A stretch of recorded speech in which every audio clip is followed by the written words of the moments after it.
আসসালামু আলাইকুম। শুভ সন্ধ্যা। আজ 7 সেপ্টেম্বর 2025। আজ এই সন্ধ্যায় আমি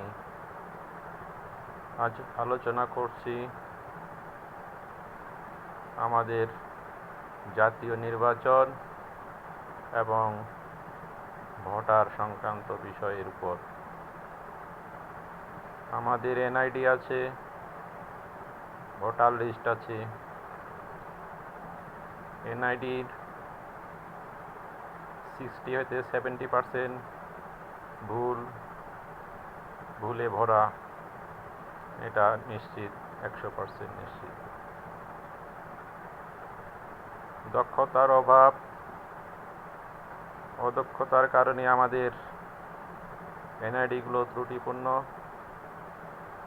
সেই এনআইডি সংশোধনের প্রক্রিয়া চলমান এবং দীর্ঘমেয়াদী একটি প্রকল্প। এটা হয়তো থেকে যাবে আমাদের গাফিলতির জন্য। ভুলে ভরা এনআইডি, সেই এনআইডির সূত্রে ধরেই আবার ভোটার লিস্ট। সেই ভোটার লিস্টও আবার একই ধরনের সমস্যা প্রতিপূর্ণ। তো ভোটার লিস্ট এবং এনআইডি এই বিষয়ের উপর আমার বক্তব্য এই মুহূর্তে নয়। আমার বক্তব্য হলো, আমাদের যারা ভোটার, যারা যেভাবেই আছেন, ভুল ত্রুটি যে অবস্থায় আছেন, সেই ভোটারদের মতামত প্রকাশের যে জায়গা, ভোটের মাধ্যমে ভোট প্রদান, প্রার্থী নির্বাচন করা, যোগ্য ব্যক্তি নির্বাচন করা, সেটা আমাদের খতিয়ে দেখা দরকার। এখন যুগ পরিবর্তন হয়ে গেছে, এখন ডিজিটাল যুগ। হয়তো 50 বছর আগে বিশ্বের অবস্থা ছিল একরকম, 100 বছর আগে ছিল আরেক রকম। বাস্তবতার সঙ্গে খাপ খাইয়ে চলতে হবে আমাদের। বর্তমান বিশ্বে আমাদের প্রায় 1 হতে 1.5 কোটি প্রবাসী ভাই আছে, যারা ভোটার। কারো এনআইডি আছে, কারো এনআইডি নেই, কারো ভোটার লিস্ট আছে, কারো ভোটার লিস্ট নেই, কারো পাসপোর্ট আছে, কেউ পাসপোর্ট ছাড়াই অবৈধ বিদেশে অবস্থান করছেন।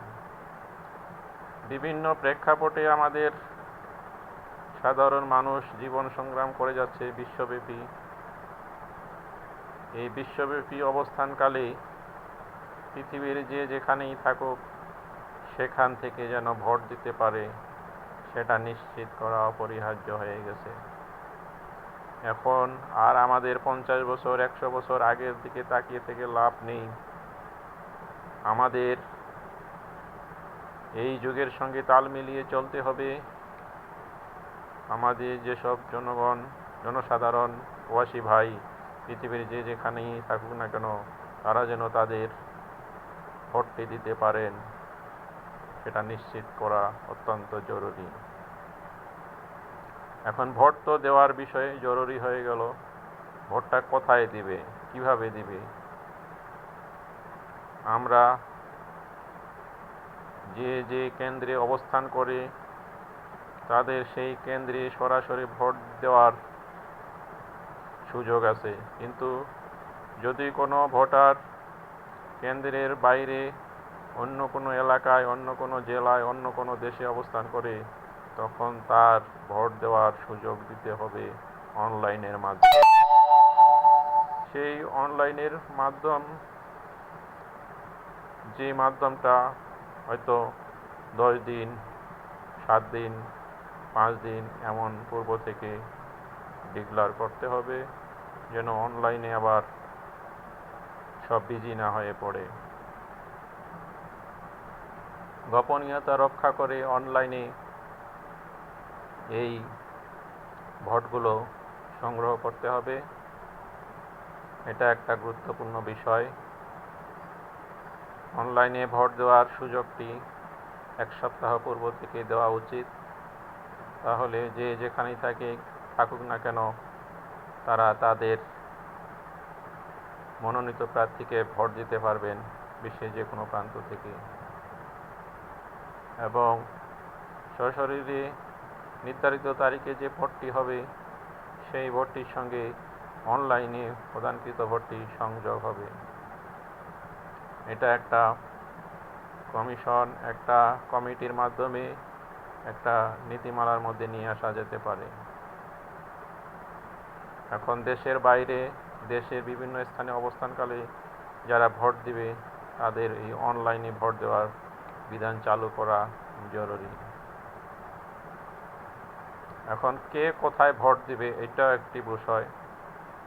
আমরা বিভিন্ন দেশের সিটিজেনশিপে দেখতে পাই, যেমন বাংলাদেশি বংশোদ্ভূত আমেরিকান, ভারতীয় বংশোদ্ভূত আমেরিকান, ভারতীয় বংশোদ্ভূত ব্রিটিশ। তার মানে কি বংশের পরিচয় থেকে যাচ্ছে আন্তর্জাতিক পর্যায়ে। আন্তর্জাতিক পর্যায়ে বিশ্বে যে কোনো দেশেই অবস্থান করুক না কেন, তাদের বংশের পরিচয়, জন্মভূমির পরিচয় সেখানেও থেকে যায়। আমাদের এই বিষয়টা চিন্তা করা উচিত। আমাদের যারা ভোটার এবং এক ডিস্ট্রিক্ট থেকে আরেক ডিস্ট্রিক্টে স্থানান্তরিত হয়ে যায়, যার বাড়ি দিনাজপুরে, সে হয়তো ঢাকায়